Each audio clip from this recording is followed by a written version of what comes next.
जिस इंसान ने मोहब्बत खोने के बाद हथियार छोड़ दिए थे, वही आज एक बच्ची को बचाने के लिए फिर मौत के खेल में उतर चुका है। लेकिन इस बार सामने सिर्फ दुश्मन नहीं बल्कि बच्चों की तस्करी करने वाला पूरा माफिया है। शिवम अकेला उनके बीच पहुंच चुका है। अब शुरू होने वाला है उसकी जिंदगी का सबसे खतरनाक मिशन। चलिए जानते हैं आवारापन 2 की कहानी। कहानी की शुरुआत होती है शिवम पंडित से, जो आज भी अपनी पुरानी मोहब्बत आलिया की यादों में जी रहा है। आलिया के जाने के बाद उसकी जिंदगी में जैसे कुछ बचा ही नहीं था। वो दुनिया से पूरी तरह कट तो नहीं गया था, लेकिन उसके अंदर पहले वाला शिवम कहीं नहीं रहा। जब भी उसे आलिया की याद आती, वो बिना किसी को बताए कब्रिस्तान पहुंच जाता और उसकी कब्र के पास बैठा रहता। आलिया का जन्मदिन आता तो शिवम आज भी उसकी कब्र पर फूल रखता, जैसे वो कहीं गई ही ना हो और कुछ देर बाद उसके सामने आकर बैठ जाएगी। उसने अपनी पुरानी जिंदगी से जुड़ी लगभग हर चीज छोड़ दी थी, मगर आलिया की यादें उसके साथ अब भी थीं। एक दिन वो हमेशा की तरह कब्रिस्तान में बैठा हुआ था कि अचानक उसे एक बच्चे के रोने की आवाज सुनाई देती है। आवाज सुनकर शिवम तुरंत उस तरफ बढ़ता है और थोड़ी दूर उसे एक छोटी बच्ची दिखाई देती है। वो बच्ची अकेली थी और उसके आसपास उसका कोई अपना नहीं था। उसके परिवार वाले उसे वहीं छोड़कर जा चुके थे। शिवम उसे वहां मरने के लिए नहीं छोड़ सकता था, इसलिए वो बच्ची को उठाकर अपने आश्रम ले आता है। ये वही आश्रम था जहां शिवम खुद बचपन में पला बड़ा था। दुनिया में जब उसका कोई नहीं था, तब इसी जगह के लोगों ने उसे सहारा दिया था। शिवम बच्ची को आश्रम के लोगों के हवाले कर देता है, लेकिन इसके बाद वो खुद वहां से दूर नहीं जा पाता। वो लगातार आश्रम के आसपास रहने लगता है और दूर से उस बच्ची को देखता रहता है। शायद उसे उस मासूम में अपना बचपन दिखाई देता था। कुछ समय बाद शिवम उसका नाम आलिया रख देता है। पुरानी आलिया की जगह कोई नहीं ले सकता था, लेकिन इस बच्ची ने उसके अंदर फिर से किसी के लिए चिंता जरूर पैदा कर दी थी। समय गुजरता है और बच्ची लगभग 5 साल की हो जाती है। इन सालों में शिवम ने उससे खुलकर बात नहीं की, लेकिन बच्ची हमेशा उससे बात करने की कोशिश करती थी। उसे पता था कि शिवम ही वो इंसान है जिसने उसे उस रात अकेला नहीं छोड़ा था। तभी एक दिन आश्रम में एक कपल आता है। उन्हें आलिया पसंद आ जाती है और वे उसे गोद लेना चाहते हैं, लेकिन आलिया उनके साथ जाने से मना कर देती है। वो शिवम के पास जाती है क्योंकि उसे लगता है कि शिवम शायद उसे रोक देगा, मगर शिवम उसे रोकने के बजाय समझाता है कि परिवार का होना कितना जरूरी है। वो कहता है कि उसने खुद बिना परिवार के जिंदगी गुजारी है और वो नहीं चाहता कि आलिया भी उसी अकेलेपन को झेले। अगर उसे एक अच्छा घर और अपने लोग मिल रहे हैं तो उसे ये मौका नहीं छोड़ना चाहिए। बच्ची आखिरकार शिवम की बात मान लेती है। जाते समय वो उससे कहती है कि जब भी मैं तुम्हें बुलाऊंगी तुम्हें मेरे पास आना पड़ेगा। शिवम उसे हाँ कह देता है, लेकिन उसके जाने के बाद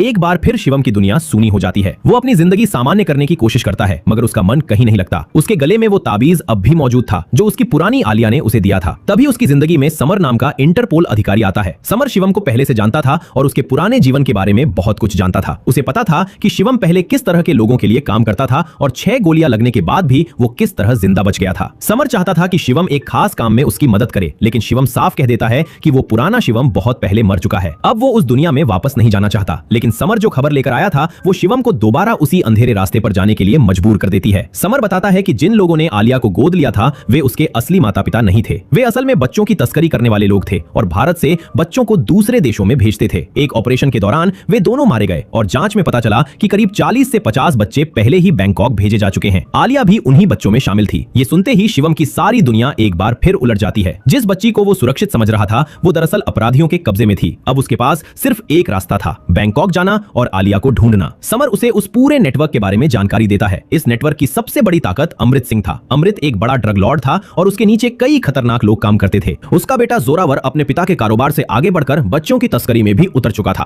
वो भारत से बच्चों को बैंकॉक लाता और उनकी डील करवाता था। जोरावर बेहद हिंसक और निर्दयी था। उसके पिता का भरोसेमंद आदमी जयदीप था, जो हमेशा अमृत की सुरक्षा में रहता था। कई बार उसने अमृत पर हुए हमलों को नाकाम किया था। महमूद अली खान पैसों और अकाउंट्स का हिसाब रखता था, जबकि चंगेज हथियारबंद लोगों और पूरी आर्मी को संभालता था। अमृत का दूसरा बेटा सिकंदर इन सब से बिल्कुल अलग था। मानसिक रूप से वो बच्चों जैसा था और अक्सर डरा हुआ रहता था। उसकी बहन जारा समझदार और शांत थी। उसे संगीत पसंद था और वो वायलिन बजाती थी, लेकिन अपराध से भरे परिवार में पैदा होने के कारण उसकी ये शांत दुनिया ज्यादा देर तक सुरक्षित नहीं रह सकती थी। इसी बीच नफीसा नवाज का नाम सामने आता है। नफीसा खुद एक बड़े माफिया नेटवर्क को संभालती थी और अमृत के पूरे कारोबार पर कब्जा करना चाहती थी। दोनों की पुरानी दुश्मनी थी और उनके गिरोहों के बीच अक्सर लड़ाई होती लेती थी। उधर जोरावर अपने पिता की गद्दी पर बैठना चाहता था। उसे लगता था कि अमृत के रहते वो अपनी मर्जी से कारोबार नहीं चला सकता। फिर उसे पता चलता है कि अमृत उसके बच्चों वाले धंधे को रोकने वाला है। जोरावर फैसला करता है कि रास्ते की सबसे बड़ी रुकावट को ही हटा दिया जाए।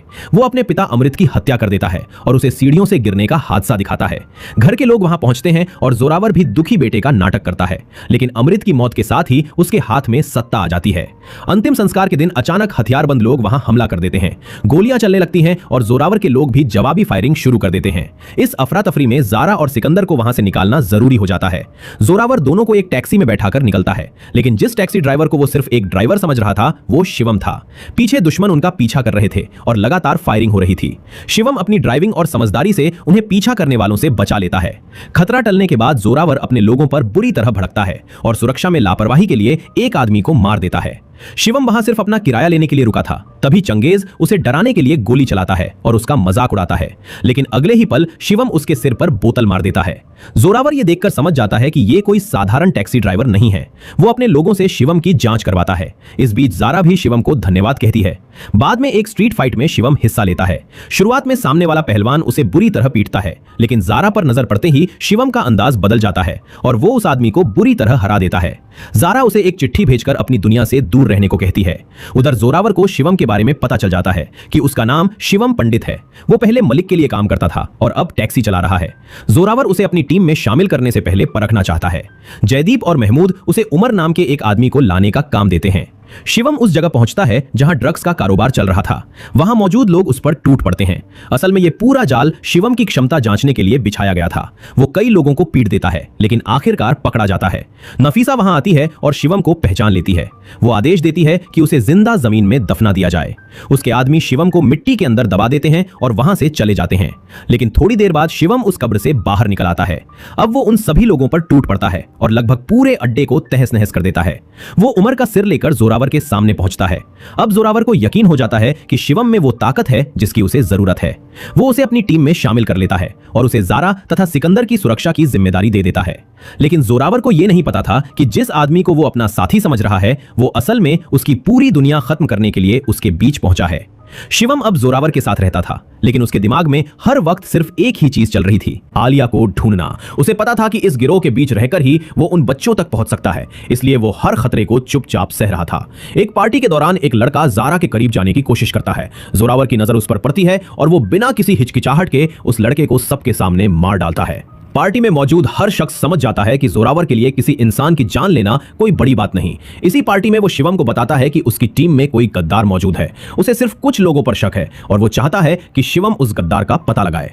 जोरावर की एक बड़ी डील आने वाली थी और वो किसी भी धोखे का जोखिम नहीं लेना चाहता था। इसके बाद जोरावर जारा के पास जाता है जो वायलिन बजा रही थी। वो चाहता था कि जारा भी अब उसके कारोबार में हाथ बटाए, लेकिन जारा साफ मना कर देती है। वो कहती है कि उसे इस हिंसक जिंदगी का हिस्सा नहीं बनना।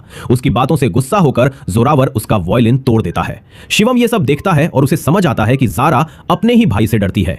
अगले दिन शिवम जारा के लिए नया वायलिन लेकर आता है। जारा उसे देखकर भावुक हो जाती है और शिवम को गले लगा लेती है। अब दोनों के बीच की दूरी कम होने लगती है। शिवम को जारा में कई बार अपनी पुरानी आलिया की झलक दिखाई देती है। वहीं जारा को शिवम में वो इंसान नजर आता है जो उसके परिवार में किसी की तरह नहीं था। वो सिकंदर की भी देखभाल करता था और जारा की भावनाओं को भी समझता था। तभी समर शिवम से संपर्क करता है। वो बताता है कि उसी रात नफीसा के पास कोई महत्वपूर्ण व्यक्ति मिलने आने वाला है। शिवम वहां पहुंचकर निगरानी करता है और जब वो व्यक्ति सामने आता है तो उसे देखकर चौंक जाता है। वो जारा होती है। जारा नफीसा को जोरावर के कारोबार की जानकारी देती है और उससे पूछती है कि उसने जोरावर के खिलाफ गैंग वॉर क्यों करवाया। नफीसा इस बात से इनकार करती है। वो कहती है कि वो हमला उसने नहीं करवाया था और बल्कि शिवम ने खुद वो स्थिति पैदा की थी ताकि वो जोरावर के करीब पहुंच सके। जारा के लिए यह सुनना आसान नहीं था। वो वहां से निकलती है, लेकिन बाहर उसे पता चलता है कि शिवम उसका पीछा कर रहा है। शिवम उससे कहता है कि जोरावर ने अपनी टीम में गद्दार होने की बात कही थी और अब उसे पता चल चुका है कि वो गद्दार जारा है। जारा भी जवाब देती है कि उसे भी शिवम का सच पता चल चुका है। अब दोनों के बीच कोई राज नहीं बचता। शिवम उसे बताता है कि वो यहां किसी गैंग में शामिल होने के लिए नहीं आया। जिस आलिया का वो नाम लेता रहा है वो एक छोटी बच्ची है जिसे उसने कभी आश्रम में पाया था। वही बच्ची अब मानव तस्करों के हाथ में है और उसके साथ 40-50 बच्चे भी फंसे हुए हैं। शिवम उन सभी को बचाने आया है। जारा भी अपनी मजबूरी बताती है। वो नफीसा से इसलिए मिली थी क्योंकि वो चाहती थी कि जोरावर का कारोबार खत्म हो जाए और वो खुद तथा सिकंदर इस हिंसक दुनिया से निकल सकें। वो चाहती थी कि जोरावर को कुछ न हो और उसके परिवार को सामान्य जिंदगी जीने का मौका मिले। शिवम उससे वादा करता है कि वो सिकंदर को बचाएगा और कोशिश करेगा कि उसका परिवार फिर से एक हो। इसके बाद शिवम जोरावर के गद्दार की तलाश करता है और महमूद अली खान पर शक जताता है। वो जोरावर को बताता है कि महमूद ने अकाउंट्स में हेरफेर किया है और उसके निजी खाते में अचानक बड़ी रकम आई है। जोरावर महमूद से सवाल करता है। महमूद मानता है कि उसने अकाउंट्स में गड़बड़ी की थी, लेकिन नफीसा से पैसे लेने से इनकार करता है। मगर जोरावर को उसकी सफाई पर भरोसा नहीं होता। वो जयदीप को महमूद को मारने का आदेश देता है और जयदीप उसे खत्म कर देता है। हालांकि जयदीप को अंदर से लगता है कि महमूद शायद निर्दोष है, लेकिन जोरावर के आदेश के आगे वो कुछ नहीं कर पाता। इसी बीच जारा जोरावर से कहती है कि वो अब उसके काम में हाथ बटाने के लिए तैयार है, मगर बदले में सिकंदर की सुरक्षा चाहिए। जोरावर उसकी शर्त मान लेता है और अपनी नई डील की जानकारी देता है। जारा को पता चलता है कि 40-50 बच्चों को एक आइलैंड के आसपास रखा गया है। वो ये जानकारी शिवम को देती है और वहां जाकर बच्चों की मौजूदगी की पुष्टि करने की तैयारी करती है। लेकिन तभी कहानी का सबसे बड़ा खतरा सामने आता है। जोरावर के लोग समर को पकड़ लेते हैं। अब उन्हें पता चल जाता है कि समर इंटरपोल का अधिकारी है और शिवम के पीछे उसका हाथ है। समर को बांधकर बुरी तरह पीटा जाता है। जोरावर शिवम को बुलाकर उसके सामने समर को लाता है और आदेश देता है कि उसे मार डालो। शिवम के लिए यह साफ था कि अब उसका भेद खुल चुका है। वो समर को मारने के बजाय जोरावर पर बंदूक तान देता है, लेकिन जयदीप तुरंत शिवम के हाथ में गोली मार देता है। अब सब समझ जाते हैं कि शिवम असली गद्दार है। उसे पकड़कर बुरी तरह पीटा जाता है। जोरावर पहले समर को मारता है और फिर शिवम को गंभीर रूप से घायल कर देता है। कुछ देर बाद बैंकॉक पुलिस वहां पहुंचती है और शिवम को गिरफ्तार कर लेती है। पुलिस को लगता है कि शिवम ने इंटरपोल अधिकारी की हत्या की है। वो सच्चाई बताने की कोशिश करता है, लेकिन कोई उसकी बात नहीं मानता। उसे लगातार पीटा जाता है। बाहर से लगता है कि शिवम का कोई साथी नहीं बचा। फिर जोरावर और जारा जेल में उससे मिलने आते हैं। जोरावर उसे बताता है कि जारा उस आइलैंड तक गई थी और उसने बच्चों को देखा था। शिवम ने पहले उसे बताया था कि आलिया की पहचान उसके ताबीज से होगी, लेकिन जारा कहती है कि जिस बच्ची के गले में वो ताबीज था वो मर चुकी है। शिवम के लिए यह खबर किसी बिजली गिरने जैसी थी। वो जिस उम्मीद पर इतनी दूर आया था वही टूट गई। जोरावर उसकी हालत देखकर उसे और उकसाता है। वो कहता है कि अगर उसे पहले पता होता कि शिवम उस बच्ची के लिए आया है तो वो आलिया को उसके सामने लाकर मार देता। शिवम गुस्से में जोरावर को काट लेता है। जोरावर उसे चेतावनी देता है कि अब वो यहां से जिंदा नहीं जाएगा, लेकिन शिवम अभी हारने वाला नहीं था। वो अपने गले का ताबीज निकालता है और उसे फिर से पहन लेता है। तभी उसे अपनी यादों में आलिया दिखाई देती है, जैसे वो उससे कह रही हो कि तुम मुझे ढूंढने का वादा करके यहां आए हो, अब हार कर वापस मत जाना। शिवम के अंदर फिर से लड़ने की ताकत आ जाती है। अगले दिन वो जेल में कुछ कैदियों से जानबूझकर भिड़ जाता है। कई लोग उस पर हमला करते हैं और उसे बुरी तरह घायल कर देते हैं। उसकी हालत इतनी खराब हो जाती है कि उसे अस्पताल ले जाने के लिए एम्बुलेंस बुलानी पड़ती है, लेकिन अस्पताल जाते समय एम्बुलेंस अचानक दूसरी दिशा में मुड़ जाती है। अंदर सुदीप मौजूद था। उसने सही समय का इंतजार किया था और अब वो शिवम को वहां से निकालने आया था। पुलिस को उनका पीछा पता चल जाता है। पीछा करते समय सुदीप मारा जाता है, लेकिन शिवम भागने में सफल हो जाता है। अब उसके पास सिर्फ एक मौका था, बच्चों तक पहुंचना। दूसरी तरफ जोरावर अपनी सबसे बड़ी डील के लिए तैयार था। 40-50 बच्चे कंटेनरों में बंद थे और जारा तथा सिकंदर भी उसी जगह मौजूद थे।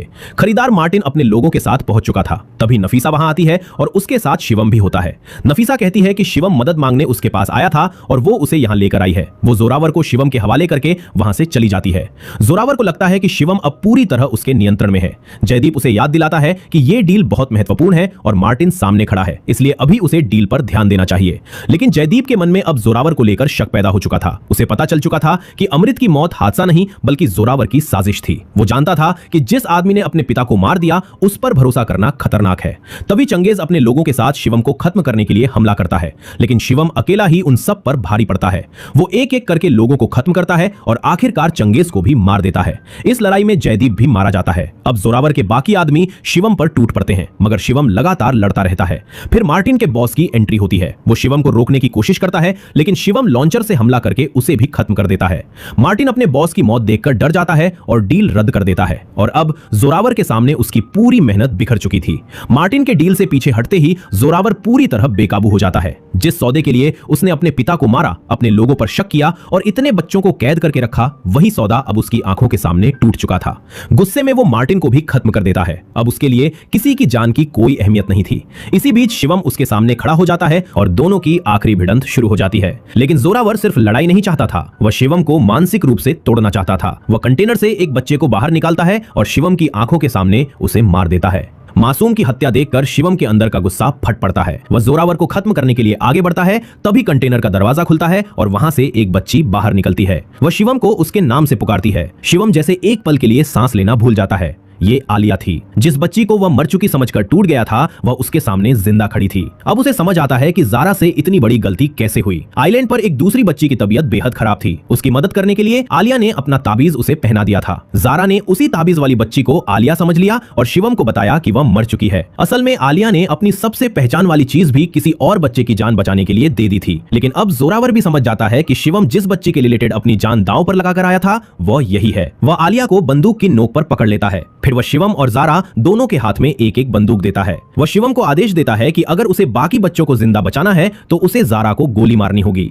फिर वह जारा से कहता है कि अगर वह सिकंदर के साथ रहना चाहती है तो उसे शिवम को मारना होगा। दोनों के पास बंदूकें थीं। सामने जोरावर था और उनके पीछे उन मासूम बच्चों की जिंदगी दांव पर थी। कुछ सेकंड के लिए दोनों एक दूसरे की आंखों में देखते हैं। वह जानते थे कि अगर गोली चली तो सब कुछ खत्म हो जाएगा, लेकिन जब दोनों ट्रिगर दबाने वाले होते हैं तभी सिकंदर पीछे से जोरावर पर गोली चला देता है। गोली जोरावर के हाथ में लगती है और उसका हथियार नीचे गिर जाता है। यही वह मौका था जिसका शिवम इंतजार कर रहा था। वह तुरंत जोरावर पर टूट पड़ता है। दोनों के बीच जबरदस्त लड़ाई होती है। जोरावर घायल था, फिर भी वह पूरी ताकत से शिवम को रोकता है, लेकिन शिवम अब किसी भी कीमत पर पीछे हटने वाला नहीं था। उसके सामने आलिया थी और उसके पीछे बाकी बच्चे। जोरावर एक बार फिर जारा को निशाना बनाता है। वह उसे मारने ही वाला होता है कि शिवम भारी कंटेनर को उसकी तरफ गिरा देता है। कंटेनर जोरावर के ऊपर आ जाता है और उसकी वहीं मौत हो जाती है। आखिरकार वह आदमी खत्म हो जाता है जिसने अपने लालच के लिए अपने पिता की हत्या की, अपने ही लोगों पर शक किया और मासूम बच्चों की जिंदगी को कारोबार बना दिया। शिवम तुरंत बच्चों को बाहर निकालता है और इस तरह 40-50 बच्चों की जिंदगी बच जाती है। आलिया भी उसके सामने सुरक्षित थी। जिस बच्ची को उसने सालों पहले आश्रम में पाला था, जिसके खोने के बाद वह फिर से टूट गया था,